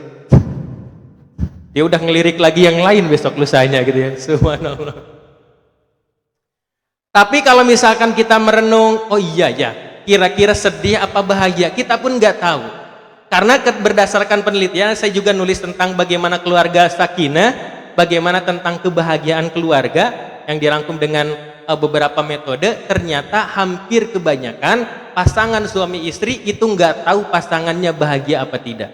Bahkan ternyata usia ada yang sudah 10 tahun menikah, 20 tahun menikah, udah punya anak SMP, SK, udah seterusnya, itu belum pernah nanya kepada suami istrinya sudah bahagia apa tidak. Kalau kita lihat Rasulullah SAW pernah ditanya, ya Aisyah, ketika itu Rasulullah SAW sudah wafat, ditanya bagaimana akhlak suamimu, yaitu Nabi kita Muhammad. Akhirnya menjawab, akhlak suamiku Al-Quran, akhlaknya yang sangat mulia. Ini kalau nanya ke bapak, kira-kira pak, ibunya selama menikah dengan bapak udah 10 tahun, 15 tahun, 20 tahun, kira-kira sudah bahagia belum istrinya pak? Kira-kira sudah bahagia belum pak? Sulit juga jawabnya. Kalau ibu juga sama bu. Sebenarnya ibu juga kan menikah dengan ayah udah 10 tahun, udah 15 tahun, 20 tahun, udah punya anak gede juga, bahkan anaknya banyak. Kira-kira ayahnya sudah bahagia apa belum? Bu, ayahnya sudah bahagia belum? Ya, subhanallah. Kenapa ternyata sulit jawabnya? Karena ternyata banyak sekali pasangan suami istri yang belum pernah nanya bahagia apa belum. Ini sebenarnya kunci kebahagiaan dan sakinah. Kalau udah sakinah, udah tenang keluarganya, bahagia sekali. Nah, kenapa ternyata nggak nanya? Ini kalau nanya aja kan, ini tadi baru pengakuannya saja. Kata suaminya, ya bahagia Pak Ustadz istri saya. Kata istrinya, ya bahagia suami saya. Nah, tapi kalau nanya, ini sepertinya mungkin boleh jadi belum. Karena apa? Kenyataannya belum pernah nanya kepada pasangannya. Kira-kira ibu udah pernah nanya kepada pasangannya apa belum? Kalau bapak udah pernah nanya kepada ibunya belum? Belum. Tapi udah percaya diri, kayaknya bahagia deh gitu kan. Ibu juga kayaknya bahagia di suami saya gitu kan. Padahal belum pernah ditanya. Nah, kenapa bisa mungkin boleh jadi seperti itu? Nah, sebenarnya kita itu belum tahu bahagia apa tidak karena belum ditanya. Dan kenapa belum ditanya sampai usia sekarang? Karena takut jawabannya tidak sesuai apa yang diharapkan. Betul? Jadi sebenarnya tadi ditanya kayak ngus apalah kuma kelakuannya gitu kan, di subhanallah. Nah, akhirnya ya bahagia dong karena udah 15 tahun, 20 tahun masih setia bersama saya. Ada yang ngejawab, sebenarnya 20 tahun menikah ini bukan karena bahagia, karena udah punya anak aja itu. Udah punya anak 2, 3, 4, kayaknya kasihan deh mereka. Kalau bukan karena anak, udah ketinggalkan nih suami saya katanya. Udah ketinggalkan istri saya. Capek katanya dia seperti itu terus. Tiap hari ini, subhanallah. Maka kita berarti harus menyadari, pengen menjadi dirindukan, pengen menjadi disayangi, bahkan menjadi ayah dan bunda yang teladan. Sehingga suatu hari meninggal dunia, siapa yang meninggal dunia? Fulan bin Fulan. Itu yang ahli ke majlis taklim ya, itu yang ahli ke masjid ya, itu yang senyum itu ya, itu yang ngajak kita ke masjid ya, itu ya ternyata yang baik itu ya. Kata anaknya, saya pengen besar seperti ayah saya yang mengajarkan bagaimana keberanian kepada saya, yang mengajarkan ibadah kepada saya, keteladanan dan perjuangan dalam kehidupannya. Kalau besar saya pakai ibu saya ini penyayang, sabar, ngurusnya hebat, luar biasa. Kalau besar saya pengen seperti ibu saya. Jangan sampai ketika besar, kalau besar kamu jangan seperti ayah ya, kayak gitu ayah mah. Mak, kalau kamu besar jangan seperti ibumu ya, ibumu kayak gitu, akhirnya jelek. Nauzubillahi min dzalik. Lalu yang kedua adalah bagaimana ternyata anak ini bukan ujian dan cobaan, naik ternyata derajatnya sampai mungkin boleh jadi capek. Itu sebagai musuh. Ada anak yang sebagai musuh. Apa sebagai musuh? Sebagai musuh adalah ketika itu melawan orang tuanya, nyakitin orang tuanya. Ada dua sebab. Yang pertama, sebab diuji oleh Allah. Seperti ketika itu kisah Nabi Nuh alaihissalam. Ada salah satu anaknya nggak taat kepada Allah, ternyata diuji apakah lebih mencintai Allah atau mencintai anaknya. Atau yang kedua, sebabnya karena orang tua menterlantarkan, gak diajarkan sholat, gak diajarkan akhlak, suatu hari akan menjadi musuh. Di dunia saja sudah malu. Itu anak siapa itu yang kemarin berzina itu? Anak si Fulan bin Fulan. Malu itu orang tua. Itu anak siapa yang masuk geng motor itu, dia yang ternyata sekarang di penjara itu? Anak si Fulan bin Fulan. Nangis itu orang tuanya. Itu anak siapa itu? Orang yang berantakan itu, yang berisik itu, yang mengganggu ketenangan kita itu, anak si Fulan bin Fulan. Nangis orang tua di dunia. Dan ketika mungkin di akhirat kelak, ketika ayahnya ibunya masuk surga, lalu ternyata anaknya, ternyata dia masuk neraka menuntut karena apa? Di dunia dia dibiarkan begitu saja, di dunia ternyata disakiti, bahkan mungkin diusir, dia keluar ternyata ke terminal, dia keluar ke sana, akhirnya ternyata di luar sana apa yang terjadi? Dia bermaksiat dan ternyata diminta pertanggungjawaban. Siapa orang tuamu itu? Kenapa orang tuamu suruh engkau tidak? Karena ternyata disakiti oleh orang tuanya. Diajak itu orangnya. Tapi ketika ternyata orang tuanya, aku udah mengajaknya, aku suruh sholat, aku berjuang, aku belajar, maka saksikan ini ternyata sudah berlepas diri bahwa anakku yang enggak mau. Ibu bangunkan, nak bangun nak, subuh mah ini sesuai 5 nak. Kata anaknya, nanti bu jam 6 saja. Nah ayo dulu jam 6, ternyata nanti jam 7 saja dan seterusnya. Tapi ibu sudah berusaha mengajaknya, bahkan dengan cara metode-metodenya supaya bisa anak itu sholat. Apa? Ternyata beda dalam metode ngajarin sholat juga. Ada anak yang dibangunkan, itu ketika itu anak ada yang dibangunkan harus digendong dulu. Nah sholat, nah sholat, nah sholat. Dia baru bangun, siapa sholat. Ada anak yang harus dengan tegas, dibangunkan dengan suara yang tegas, dia baru bisa bangun. Karena tegas dengan marah, nanti mungkin ada pertanyaan atau kita panjangkan, itu beda. Kalau tegas itu seperti kepolisian atau TNI, itu siap, gerak. Itu bukan marah, itu tegas. Dan itu bukan marah karena supaya semuanya tertib. Nah kalau marah itu beda, hawa nafsunya sudah mengganggu, bahkan pengen menyakiti orang. Nah ada ternyata digituin anaknya, itu mah malah bangun. Apa si ayah, apa si ibu, apakah ini nggak boleh marah-marah, dia marah melawan. Ada yang pengen dibangunkan, nak bangun nak, kalau kamu bangun nanti dikasih uang. Dia baru iya bangun, karena dikasih uang. Subhanallah. Maka ternyata ada yang menjadi musuh sebab orang tuanya. Dan ada sebab berikutnya yang ketiga adalah menjadi perhiasan. Ini sebenarnya materi pertama tentang konsep anak dalam Al-Quran. Nah yang ketiga ini adalah sebagai perhiasan. Coba ayah bunda itu bela-belaan terhadap anak supaya disayangi, supaya itu ada di surat Al-Kahfi, al-malu wal banuna zinatul hayati dunya. Itu harta dan anak menjadi perhiasan. Tapi kalau kita ternyata terlalu bagaimana ke anak, itu bisa membahayakan. Maka perhiasan ini bukan hanya perhiasan dunia, harus juga sampai kepada akhirat yang menyelamatkan bagi orang tuanya. Bahkan saking sayangnya nanya nih, anaknya di luar dimarah-marahi sama orang, itu sampai menangis pulang ke rumah, kau sama siapa dimarah-marahin? Kira-kira boleh apa tidak, Bu? Anaknya dimarah-marahin, dicaci maki sama orang, boleh apa tidak? Itu anaknya, Bu, anaknya dimarahi sama ayahnya, sama suami ibu, boleh apa tidak? Tapi anak ibu dimarahi sama ibu, boleh apa tidak? Ah, boleh, kenapa apa? Jadi subhanallah gitu. Jadi udah mengalah aja lah Pak ya. Apa kata ibu? Itu anak saya dimarah-marahin, Pak, tolong Pak samperin itu yang marahinnya. Itu saking sayang kepada anaknya ya.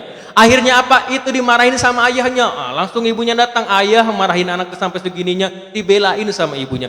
Pas dimarahin sama ibunya, apa kata? Enggak apa-apa, ini mah anak saya, biarin saja sama saya gitu kan. Subhanallah ya. Saking apa disayanginya, saking apa senang kepada anak. Nih kalau nanya lagi ke ibu, Bu, anaknya lagi apa? Lagi unjuk prestasi, pinter sekali. Anak siapa, Bu? Anak Ibu itu anaknya ternyata apa? Lagi azan, itu jadi imam. Anak siapa, Bu? Anaknya penyenang hati, kayak ngebanggain sekali. Anak siapa, Bu? Giliran anaknya melawan sulit diatur, anak siapa? Anak ayah katanya Pak. Ini mirip bapakmu, subhanallah itu. Aduh, akhirnya ini mah anaknya gak boleh, itu saking bagaimana dicintai. Tapi memang yang kita harapkan adalah bukan hanya di dunia gitu ya, dibangga-banggakan seterusnya, tapi sampai bagaimana di akhirat itu membanggakan orang tuanya, bahkan menyelamatkan. Apa yang menyelamatkannya? Ketika itu mungkin kita sedang kesusahan, ya. Akhirnya apa? Ada anak yang mendoakan kita, ada anak mungkin yang mengamalkan ilmu yang kita ajarkan, bahkan ada anak yang punya keturunan daripada kita, dia menghafal Al-Quran. Amin ya Allah ya Rabbal alamin. Kalau anaknya menghafal Quran, maka kita pun sudah ketahui ketika itu anaknya apa, sama Allah diberikan mahkota kemuliaan, jubah kemuliaan. Cari ibumu, cari ayahmu, ini berikan pertolongan karena syafaat daripada Al-Quran. Maka kita pengen anak-anak juga soleh soleha, selain dia mungkin berkiprah dalam bidang apapun, dan dia tetap melaksanakan ketaatan kepada Allah, bahkan punya bekalnya Al-Quran. Nah, maka yang terakhir dalam konsep anak ini adalah kita yang selama ini tadi ibu bunda, ayah bunda harapkan, bahkan yang kita panjatkan kepada Allah. Apa itu? Yakni doa Rabbana hablana min azwajina wa zurriyatina qurrata a'yun waj'alna lil muttaqina imama. Ya Allah, jadikan ya Allah pasanganku, anak keturunanku menjadi penyenang hati dan mereka menjadi pemimpin bagi orang-orang yang beriman. Jadi harapannya adalah penyenang hati. Bagaimana kita tuh senang melihatnya, bahagia melihatnya, dia membanggakan. Kalau udah soleh, jangankan kepada orang tua, ke orang lain dia bakal baik, ke binatang, ke lingkungan akan baik, apalagi kepada orang tuanya, dia bakal dimuliakan, dia bakal disayang, dia bakal luar biasa. Maka kita harapannya adalah anak yang soleh dan soleha. Maka tips yang pertama supaya anak soleh dan soleha adalah pengen nanya dulu, barangkali beda niatnya. Karena di luar sana sekarang tuh lagi banyak fenomena lebih kepada materi. Bahkan beberapa waktu lalu Ustadz nyampaikan bagaimana di bulan suci Ramadan nih pahala Lailatul Qadar, pahala sholat, pahala bagaimana puasa. Itu seakan-akan tidak tertarik untuk melakukan hal itu. Pahala itikaf. Tapi giliran kalau misalkan sholat dikasih uang saja beresnya. Jangan gede-gede 1 juta atau 100.000. 10.000 setelah selesai sholat. Kira-kira banyak gak yang mau sholat? Katanya di komplek, ayo itu anak-anak semua datang ke masjid karena pengen uang 10.000. Oh, ada salah niat juga. Oh, ada berbeda cara halnya. Ini mau mungkin ada metode dakwah atau lain sebagainya. Tapi ternyata apa yang kita harapkan, kita mudah-mudahan menjadi salah satu atau kelompok-kelompok yang pengen bersungguh-sungguh anaknya soleh dan soleha. Ketika ada orang lain, kau harus sukses, harus ini dan itu, kita menyampaikan kepada anak kita, kamu yang penting soleh, kamu melaksanakan sholat, taat, udah cukup ayah mah. Nanti kedepannya kau akan diberikan kemudahan. Nah, setuju nggak seperti itu? Siapa yang pengen anaknya soleh dan soleha, angkat tangan dan katakan saya. Amin ya Allah. Siapa yang pengen anaknya menjadikan selamat, bahagia, penyenang hati bagi orang tuanya, angkat tangan katakan saya. Nah, amin ya Allah ya Rabbal alamin. Kalau kita udah sepakat, maka ternyata yang pertama itu harus dekatkan dengan Al-Quran. Dekatkan dengan Al-Quran supaya ada dalam hati dan pikirannya keimanan kepada Allah. Terlebih lagi dia baca Quran, bahkan kesananya menjadi akhlak Al-Quran, kesananya dia bisa mengamalkan bahkan mendakwahkan. Luar biasa. Bahkan dari keutamaan para penghafal Quran di suatu tempat itu udah meninggal dunia, ketika itu dipindahkan makamnya udah puluhan tahun masih utuh dijaga ternyata jasadnya pun. Bahkan kalau ayah bunda di sini ada mushaf Al-Quran dipeluk, mau tidak meluk Al-Quran, mushaf Al-Quran mau dicium mushafnya, mau kira-kira bahkan disimpan di atas. Bahkan mungkin itu ada yang sampai kulitnya dari mushaf itu ada yang sampai dari kulit sapi, dari apapun, ada yang bagus. Itu sampai kita peluk, sampai kita cium, sampai kita simpan. Tapi kalau itu kulit sapinya masih nempel di sapinya, mau nggak diciumnya? Nggak mau, itu kenapa ngejar-ngejar sapi? Tapi ini orang yang nempel dengan Quran, yang nempel dengan mushaf Quran, itu akan ke bawah mulia. Maka mudah-mudahan insya Allah anak kita tertanam juga ada akhlak-akhlak Al-Quran, hafal-hafal Quran, karena ayah bundanya sering membaca Al-Quran. Dari mulai iman kepada Allah, tilawah, bahkan sampai mengamalkannya. Tapi insya Allah ayah bunda di sini karena sering kita pengajian, karena orang ahli-ahli masjid, pasti ini orang-orang yang ahli kepada Al-Quran. Amin ya Allah ya Rabbal. Kalau dari wajahnya insya Allah wajah-wajahnya terang, cerah ya Pak ya. Karena ini cuacanya cerah juga gitu, subhanallah ya. Alhamdulillah insya Allah para ahli Al-Quran.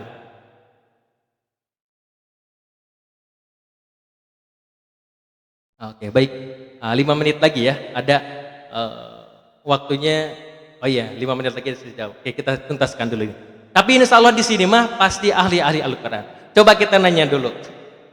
Bahkan sebenarnya saya yakin di sini pasti bisa dites gitu ya. Tapi jangan satu-satu lama ya. Kita bareng aja. Ini meyakinkan bahwa ayah bunda adalah ahli Al-Quran. Siapa ya? Siap. Tesnya sangat mudah sekali. Saya baca nanti lanjutkan sama bapak sama ibu. Siap ya Pak ya? Siap ya Bu ya? Coba dulu. Bismillahirrahmanirrahim. Qul huwallahu ahad, Allahus samad. Lanjutkan.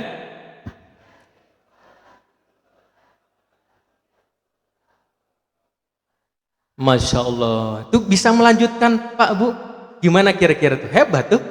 Bahkan ada yang bacanya sambil ke sini, sambil ke sana. Itu hebat bisa melanjutkan. Kenapa kira-kira? Oh, karena sering dibaca gitu ya. Surat andalan atau surat yang mungkin di akhir gitu ya. Itu karena kita terbiasa terdengar, bahkan mungkin sebenarnya belum menghafal, itu bisa kita ngelanjutin. Karena ketemu dengan orang, karena dengarkan atau di akhir surat, maka bisa kita melanjutkannya. Berarti alhamdulillah udah tertanam minimal dalam hati pikiran, ya surat. Tapi saya masih yakin dan percaya, kalaupun di tengah itu masih bisa melanjutkan. Panjang suratnya masih bisa melanjutkan. Insya Allah Pak ya, bisa Pak ya? Nah, bisa Bu kira-kira Bu? Masya Allah, yakin nggak Ibu tuh ya? Insya Allah coba ke tengah, agak panjang juga ya. Coba dulu ya. Bismillahirrahmanirrahim. Yasin.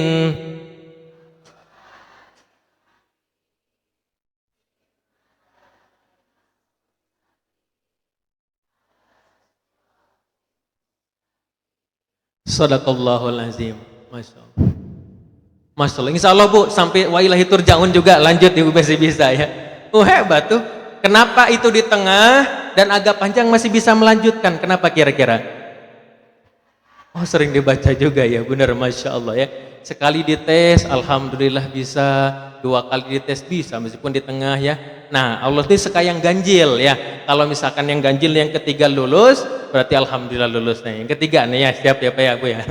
Bismillahirrahmanirrahim. Walillahil masyriq wal maghrib fa inama tuwallu fasamma wajhullah innallaha wasi'un alim. Wa qalu takhadallahu waladan subhanahu bal lahu ma fis samawati wal ard kullu lahu qanitun badi'us samawati wal ard wa idza qada amran fa innama yaqulu lahu kun fayakun. Sadaqallahul azim gitu ya, Masya Allah. Alhamdulillah. Wa ilahi turja'un. Kanu yasin dewa gitu ya. Sukan teh kun payakun teh dina yasin unggul. Ternyata bukan dina yasin unggul, ada di yang lain. Masya Allah.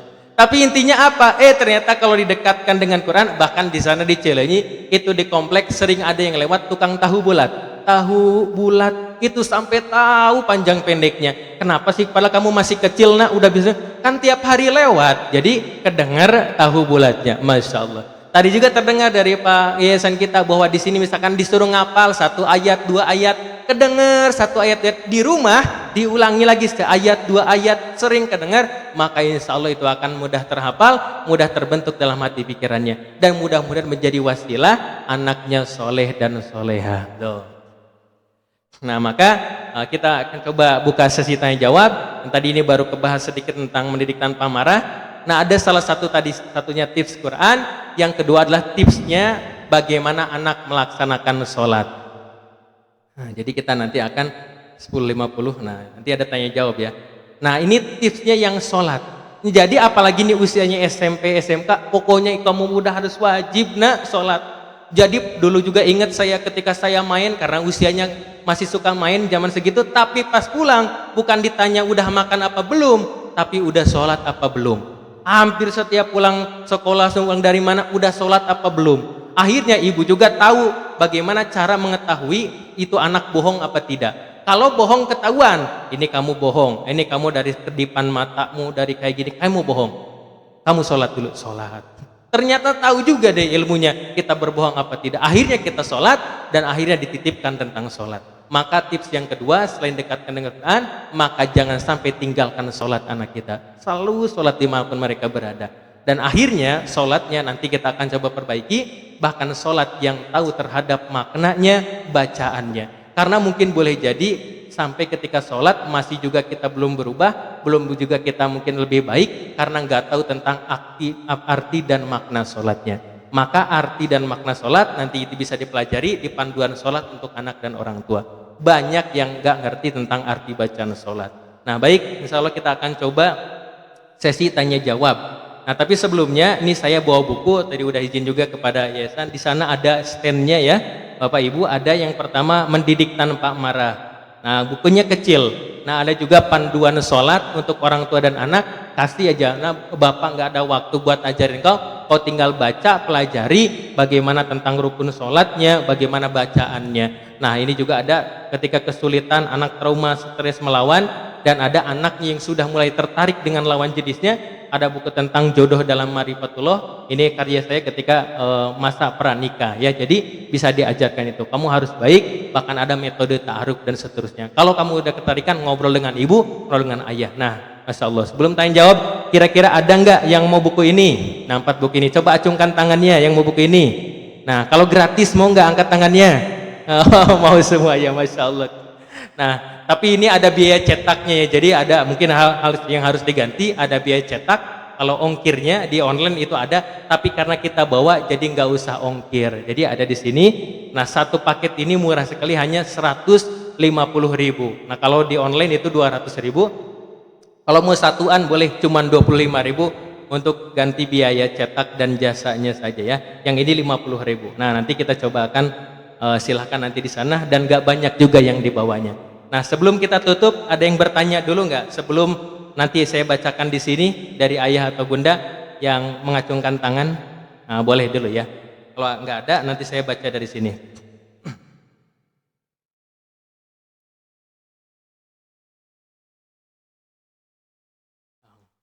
Nggak ada Pak ya? Oh ada Pak, silakan.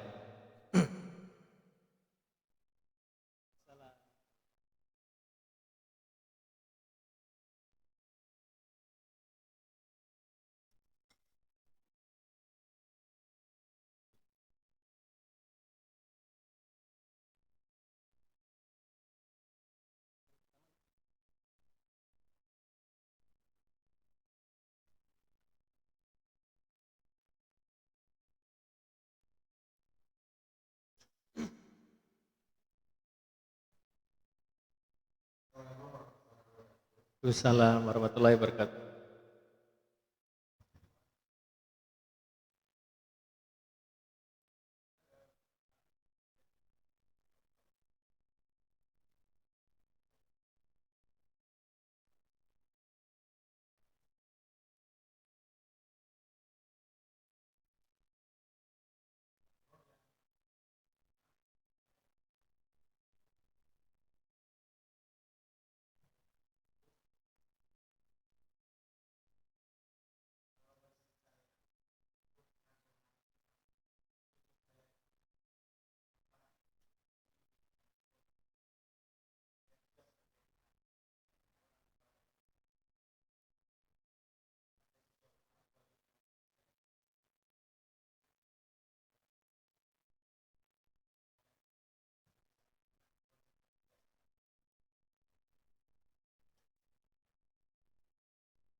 Masya Allah. Waalaikumsalam warahmatullahi wabarakatuh. Baik, kita coba tanggapi dulu ya dari Pak Iwan, ayah dari Salsabilat ya. Baik, yang pertama ketika misalkan mengasuh cucu gitu ya. Nah sebenarnya fitrahnya itu memang diasuh oleh ayah bundanya. Jadi sentuhan ayah bundanya itu sebenarnya sentuhan yang luar biasa. Nah, meskipun misalkan diasuh kakek neneknya, itu kakek neneknya sangat sayang, sangat luar biasa, itu pasti beda sentuhan dengan ayah dan bundanya. Nah bahkan ketika itu nanti anak semakin besar, mereka pun pasti akan ngerasa rindu ketika misalkan ada sentuhan ayah, sentuhan atau bundanya. Nah tentu yang pertama ketika misalkan ada ibunya gitu ya, kalau misalkan ibunya itu ada yang menarik Pak. Jadi ketika itu hampir persis sama seperti ini, lalu ibunya bekerja. Anaknya ternyata kalau itu bukan dititipkan kepada kakeknya, tapi dititipkan ke pembantunya. Tapi alhamdulillah dari keluarga suaminya, almarhum suaminya ini, apakah ada paman, ada kakek neneknya, mereka sangat bertanggung jawab. Akhirnya apa? Akhirnya dia sampaikan kepada ibunya itu, kepada anak kita yang perempuan itu atau menantu kita, maka kau nggak usah kerja, biarkan semua kebutuhan cucu atau misalkan engkau itu ditanggung sama ini supaya kau bisa ngurus anaknya. Nah subhanallah, ada yang seperti itu gitu ya, karena itu diberikan kemampuan harta supaya anakmu jangan sampai anakmu pun rusak gara-gara kau bekerja, gara-gara kau apa yang penting tulang seterusnya, anakmu nggak keurus. Tapi mungkin ini masih alhamdulillah gitu ya, bisa diasuh sama kakek neneknya, bahkan bisa dekat dan seterusnya. Itu pun alhamdulillah bentuk dari tanggung jawab ketika misalkan anak kita sudah meninggal dunia dan itu kita punya cucu. Maka kewajibannya kalau secara penuhnya tetap sentuhan emasnya itu ada di anak kita itu gitu ya, di menantu kita itu. Tapi kita pun kan karena pengen berkontribusi, kita pun pengen bagaimana hadir sosok kakek, hadir sosok laki-laki di mata anak kita, anak cucu kita ini, maka kita hadir di sana. Ya mungkin kita dengan berkomunikasi lah dengan apa kepada anaknya, bahkan mungkin ada kebutuhan yang kita harus coba bisa bantu, maka mungkin kita bisa bantu itu. Tapi kalau secara 100% misalkan kita asuh, lalu misalkan ibunya kerja lagi, mungkin itu ada kehilangan sentuhan, apalagi masih usia 5 tahun atau ke bawah. Karena usia 0 sampai 7 tahun itu masa intim, masa yang dimana sebenarnya anak ini perlu kasih sayang dan cinta dari orang tuanya. Sehingga kalau masa intim ini udah mulai dilepas ke masa sibuk, ini anak SMP ini masa sibuk, masa kritis, bahkan masa mandiri, mungkin nanti ada suatu hari kehilangan kasih sayang yang seharusnya disentuh sama bundanya atau misalkan disentuh sama keluarga besarnya. Tapi insya Allah kita doakan termasuk almarhum, mudah-mudahan ditempatkan di sisi Allah tempat yang terbaik, lalu misalkan cucunya tadi menjadikan cucu yang soleh, dan kita semua diberikan kebaikan oleh Allah Subhanahu wa taala. Amin ya Allah ya rabbal alamin. Baik, kita coba langsung ke sini, ada beberapa pertanyaan. Yang pertama tentang strategi orang tua, didikan dan perilaku anaknya yang menjadi penyenang hati orang tua. Nah, ini ya. Tentang tipsnya gitu ya didikannya. Nah, tadi yang pertama tentang Quran. Nah, kebayang gitu kalau Quran di rumah kita kayaknya marah-marahnya akan teredam. Masa ada Quran tapi kita marah-marah. Kalau kita rajin sholat kayaknya agak aneh juga kalau kita rajin sholat tapi kok kita masih juga kesel gitu ya. Biasanya kalau sholat kita khusyuk, lagi bagus imannya, itu kayaknya kalau kita ngelihat yang marah, yang maksiat kayaknya nggak suka gitu tuh. Kayaknya aneh kok anak orang masih kayak gitu gitu ya. Kok makai aneh mendidik anaknya dengan pukulan, dengan cubitan, dengan tendangan. Kayaknya ada hati yang ada yang salah di sana. Nah, tips berikutnya terhadap perilakunya tentu adalah dengan teladan. Nah, teladan orang tua yang akan menjadikan ikut kepada anak. Jadi selain teori-teori tadi, anak itu akan melihat yang terjadi dulu. Nah, tapi usia SMP dan SMA biasanya itu ngambil teladannya atau yang paling berperan terhadap mereka adalah pergaulan tadi. Jadi anak SMP ini kalau dulu kita masih dekat, nah maka anak masa kritis, masa sibuk, bahkan masa mandiri, ini keterlibatan orang tuanya sudah semakin sedikit. Yang paling besar adalah temannya. Jadi temannya, kalau kata temannya, ayo kita berangkat ke sana besok lusa, itu ngikut karena teman saya juga kayak gini Pak, karena teman saya juga kayak gini Bu, dia ikut kepada temannya. Lalu yang kedua, dia baru bisa nurut, bisa ikut oleh gurunya. Biasanya sama gurunya ada rasa takut, ada rasa dia ngikutin, oh ya guru ini, guru ini, guru ini. Nah baru ketika itu baru sama orang tuanya. Nah, Pak katanya baru dia nurut. Jadi yang berperan penting perilaku anak itu adalah yang pertama adalah lingkungan atau temannya. Dan hari ini semakin kita capeknya menguasai itu adalah lingkungan temannya. Hari ini bukan hanya teman sekompleknya, teman mainnya, tapi ada teman media sosial. Ini yang bakal mengubah perilaku anak, dan anak ini tahu dari mana kok bisa kayak gini. Ternyata tahu dari media sosial. Bahkan saya menemukan kasus, gimana ya Pak, ini anak saya di kamar terus. Pas lihat di kamar, dia lagi membuka auratnya, dia lagi video call dengan orang lain. Sakit itu hati orang tua. Dia berikan HP-nya, dia berikan segala sesuatu, pas di kamar, pas dia ternyata pacaran dan melakukan hal yang kayaknya tidak boleh dilakukan. Sakit hati itu orang tua. Kenapa perilakunya seperti ini? Itu punya lingkungan, baik lingkungan teman atau lingkungan media sosial. Jadi mudah-mudahan kita ada berikutnya adalah bijak dalam penggunaan media sosial. Kalau nggak bijak, jangankan anak kita aja orang tua. Itu ternyata si ibu kenapa nggak tidur-tidur, kok ada cahaya di wajahnya. Pas dibuka selimutnya, megang HP itu si ibunya. Subhanallah. Lagi apa? Live Shopee, katanya. Dicari itu kerudung atau apa, diikuti. Subhanallah. Maka ya seperti itu untuk pergaulan. Lalu yang kedua, pergaulan anak zaman sekarang lewat HP. Nah ini barusan ya. Mengkomunikasikan yang anak dapat menguasai pergaulan tapi tetap memberikan kepercayaan pada anak. Contoh grup anak banyak bahasa stiker yang kurang baik. Saat ibu buka HP ada ucapan anak kok nggak percaya sampai buka HP. Subhanallah. Nah ini adalah, nih langsung berarti lanjut ya dengan pembahasan ini. Nah gimana bijak menggunakan HP? Nah sebenarnya mungkin ada di antara bunda udah berikan HP sepenuhnya, atau mungkin ada yang kayak masih minjem. Kalau masih minjem ke kita, itu masih kita enak nguasainnya, karena itu HP ibu, HP ayah, balikin lagi. Kalau kau melanggar aturan, nonton hal-hal yang tidak baik, membuka aurat, ibu nggak suka, itu dia ambil lagi. Tapi hari ini misalkan udah dikasih HP-nya masing-masing, nah itu agak sulit kita bagaimana ngambilnya. Nah kepercayaan ini yang harus kita berikan edukasinya, mana yang harus dilihat dan mana yang nggak boleh dilihat. Nah dengan edukasi namanya tarbiyah dalam remaja Islam, tarbiyah dalam lingkungan-lingkungan Islam. Meskipun akan ada saja itu kita ngebina misalkan di masjid, remaja masjid, tetap aja kadang ada pacaran yang perempuan dengan yang laki-laki. Padahal di masjid itu masih lirikan dengan ini atau diantar pulang, itu masih ada aja. Maka kita ini awas, hati-hati kalian, jangan sampai sesuatu. Apalagi di luar yang nggak kena tarbiyah Islam, yang nggak pernah diberikan edukasi, mereka biasa saja mengirim stiker lah, ngirim apalah. Karena apa? Mereka nggak dapat tarbiyah itu. Nah mudah-mudahan kita kuatkan tarbiyahnya, kita kuatkan edukasinya, supaya anak kita bisa terhindar ketika dia ngelihat aurat atau ngelihat stiker-stiker nggak baik, dia langsung hapus. Bahkan mungkin kalau nggak manfaat, nggak usah ada di grup itu lagi. Nah seperti itu. Dan mungkin yang terakhir, ini yang pertama sebagai orang tua menjadi calon untuk anak-anaknya yang teladan, merasa tentram dan damai.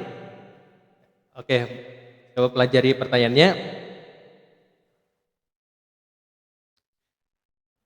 Apakah tindakan sudah benar bagian dari parenting tentang teladan terhadap anak dan sahabatnya? Yang kedua, ketika mempunyai masukan agar anak merasakan bahwa aku punya hak untuk didengarkan, apakah terdengar cukup dalam parenting? Oke, mungkin yang kedua tentang pola asuh orang tua yang anaknya sudah gede.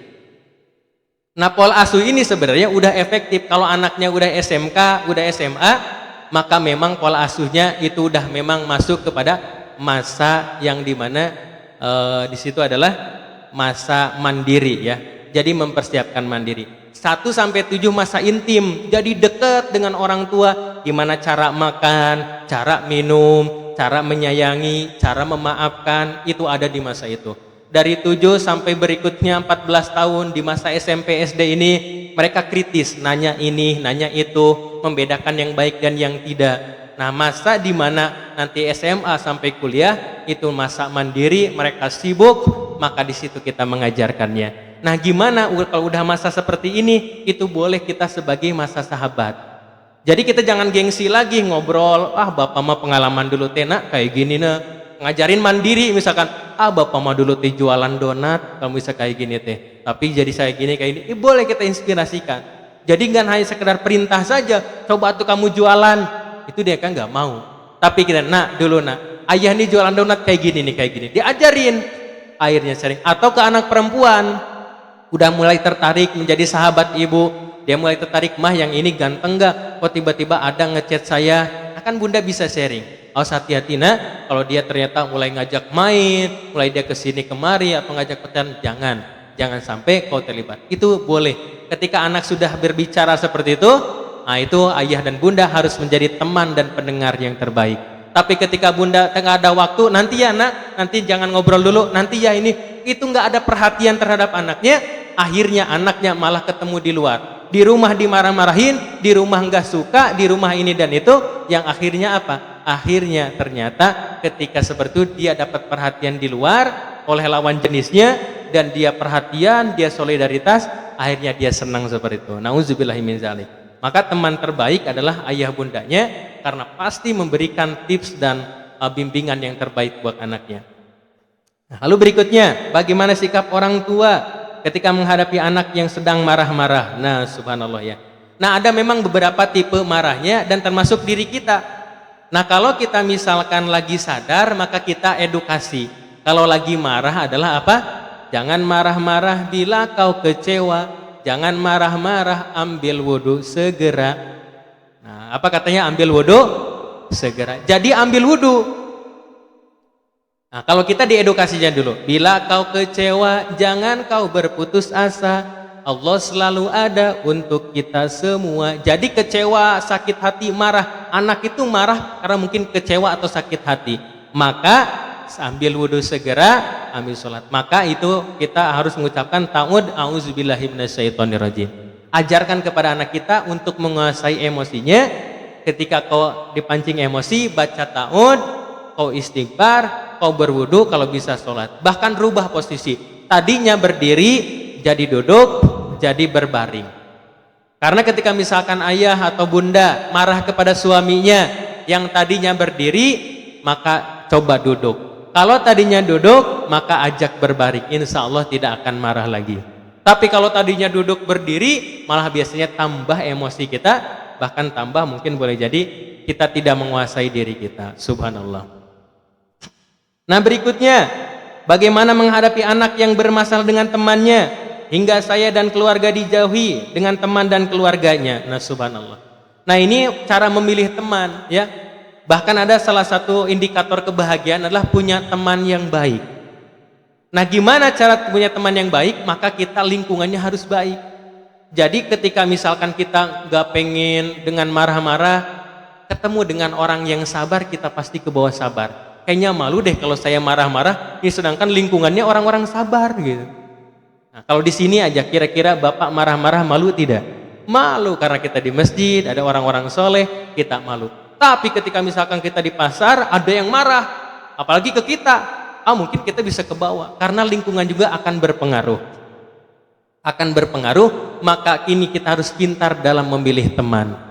Jadi kalau ada teman soleh, jangan sampai dilepaskan ini Pak. Teman-teman soleh samping kanan kiri belakang kita ini, mudah-mudahan ini menjadikan wasilah kita untuk mengingatkan, untuk bisa bersama-sama.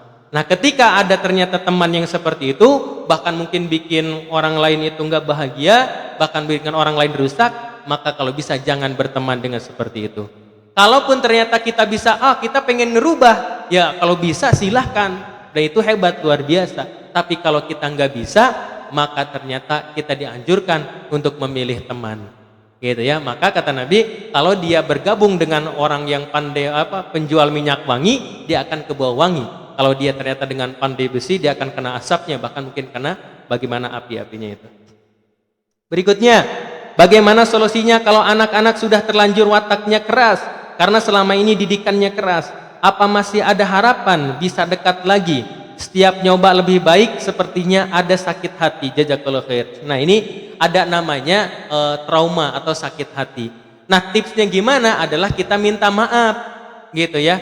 Ketika kita minta, jangan malu di momen-momen yang mungkin ini, dan kita tulus dengan kasih sayang. Wahai anakku, mohon maaf selama ini ibu kurang belajar, ibu terpancing emosi, ibu terlalu capek ngurusin segala macam, sehingga kadang-kadang pelampiasannya kepada engkau. Maaf pernah terpukul, maaf pernah kena tendang dan seterusnya, maka kita minta maaf dan peluk. Bolehkah aku memeluk engkau meskipun kau udah besar SMP atau SMA? Enggak apa-apa. Jadi kita harus niat lillahi ta'ala untuk memperbaiki hubungan dengan anak kita. Sehingga ada yang sudah besar, sudah dewasa, enggak mau dekat dengan orang tua, bahkan dia ternyata seperti alergi. Karena apa? Karena ada kaku dan enggak mau dekat, takut dimarahin ini dan itu. Subhanallah. Nah, maka ternyata apa? Kita yang memulai, kita meminta maaf, tak ada salahnya kita untuk membangun hubungan yang lebih baik lagi. Kita peluk, kita bagaimana dekat, nah itu yang bisa luar biasa. Jangan sampai ternyata memeluk anak, jangan sampai ternyata dekat dengan anak pas kita mau sakaratul maut, pas kita meninggal dunia, baru ternyata itu meluk kita, dan itu kita udah nggak ada rasa lagi ketika udah meninggal dunia. Jangan sampai ketika kita meluk anak atau seterusnya, ketika kita sudah meninggal dunia, tapi hari ini kita masih ada kesempatan membangun bagaimana dekat dengan anak. Ketika dia dekat dengan kita, maka itu adalah pendampingan terbaik adalah orang tuanya. Doa terbaik adalah ayah dan bundanya. Masya Allah. Dan terakhir, bagaimana solusi memperbaiki hubungan? Ada kakak adik yang selalu berantem setiap kali bertemu sampai menghina fisik. Nah subhanallah. Nah ini ketika berantem seperti ini, biasanya itu lahir daripada ada kecemburuan. Ada kecemburuan atau ada, jadi kecemburuan itu ada yang dari kecemburuan sosial, ada kecemburuan fisik, ada kecemburuan kasih sayang, ada kecemburuan waktu. Banyak sekali tentang kecemburuan. Misalkan kecemburuan fisik, ini sih yang pertama mah disayang, dimuliakan, dipuji. Dan yang kedua, ini kok kamu kulitnya hitam mirip siapa ya gitu. Subhanallah, dibedakan. Tapi memang itu ada dalam kisah daripada kisah Nabi Yakub alaihissalam terhadap anaknya yang itu namanya Nabi Yusuf alaihissalam. Bisa kita ambil pelajaran, ini ada di surah Yusuf. Ketika itu Nabi Yusuf kurang lebih ada 10 anaknya, 10-11 anaknya, dan ada 1-2 anaknya Nabi Yusuf dan Bunyamin. Nabi Yusuf ini udah kelihatan gantengnya, ada tanda-tanda kenabian. Wa in qala Yusufu, ketika itu bahkan dikabarkan bermimpi juga. 11 bintang atau matahari itu bersujud kepada Yusuf. Maka ayahnya, ini mah disayang banget. Nah, saking ternyata tertumpah kasih sayangnya kepada Nabi Yusuf, itu saudara-saudaranya cemburu kepada Nabi Yusuf. Ini kalau Nabi Yusuf nggak ada di keluarga kita, kayaknya ayah bakal ke kita sayangnya. Sampai menyiasati itu Nabi Yusufnya mau dibawa main, ternyata mau dibunuh. Tapi nggak saking dibunuhnya, tapi dilemparkan ke sumur. Ketika dilemparkan ke sumur, ayahnya sedih. Karena apa? Karena ternyata sama saudara-saudaranya dibuang. Kenapa bisa seperti itu? Nah, salah satunya adalah memang si saudara-saudaranya ini iri kepada Nabi Yusuf alaihissalam. Nah, barangkali kalau ada yang seperti ini, kita coba evaluasi, barangkali ada iri tentang waktu, tentang fisik, tentang perlakuan atau perhatian kita. Nah, maka insya Allah mungkin mudah-mudahan kita menjadi lebih baik lagi. Dan insya Allah mungkin kita akan lanjut di kemudian hari di waktu yang lebih baik lagi, karena waktunya tadi udah menunjukkan juga pukul 11:15.